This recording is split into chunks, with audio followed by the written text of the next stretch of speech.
Hello and welcome to another video in the series History of Architecture Briefly Told. In this video we are going to talk about early Christian architecture, which flourished roughly between 300 AD to 600 AD. First things first, we have to consider the historical context of this period. Early Christian architecture unfolded during a dramatic political and religious shift in the Roman era. Initially, Christians were a persecuted minority, forced to meet in secret in houses and catacombs. But then, after the Edict of Milan legalizing Christianity, the need for bigger and grander public spaces for worship emerged, and thus early Christian architecture flourished. Now, they had specific objectives in mind as they developed this style of architecture. First, they needed a gathering space. The primary objective was to create a functional space for Christian gatherings, for prayers, sermons, and rituals like the Eucharist. The basilica design provided a large central hall, the nave, to accommodate worshippers and separate areas for clergy, like the apse.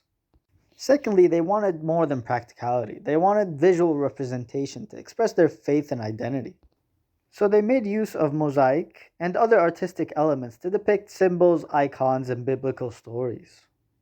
And third, these grand structures served also to indicate and showcase a growing religion and an expanding theistic movement. And so these buildings were a projection also of power and new emerging beliefs. Although there were no strict regulations, the formation of early Christian architecture followed two variations.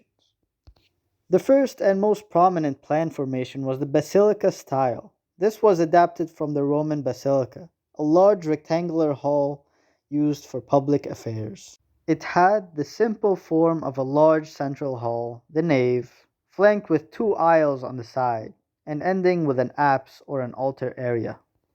This provided a spacious and practical layout for Christian gatherings, allowing for clear sight lines towards the altar and fostering a sense of community among worshippers. Examples are the old St. Peter's Basilica, which was demolished in the 16th century, and the Santa Maria Maggiore in Rome. The second plan variation is the centralized plan.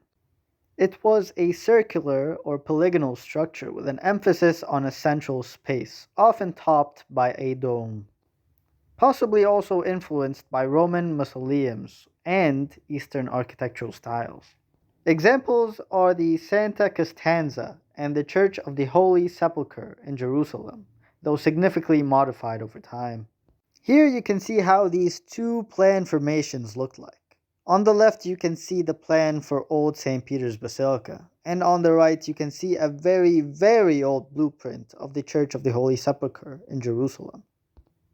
I hope these two pictures were enough to give you a clear idea of how these spaces looked like. Now, as for the stylistic advancements of early Christian architecture, there are a few points to be made, but first it is noteworthy to mention that early Christian architecture didn't necessarily create new forms and structures, but rather laid the foundations for later architectural styles. That said, we can note that early Christian architecture influenced and borrowed from Roman basilicas with a central hall flanked by aisles, often directly taken Roman columns from other structures and such, developed liturgical spaces like the altars and baptistries, used mosaics and frescoes, which became a hallmark of Christian architectural development. And its structures were usually erected with masonry walls and timber or wooden roofs.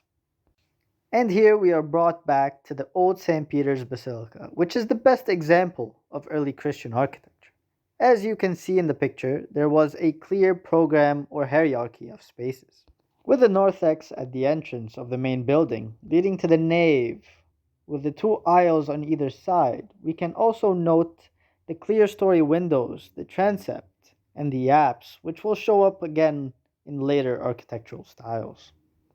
And that's it for this video. I hope you learned something, and I'll see you in the next one.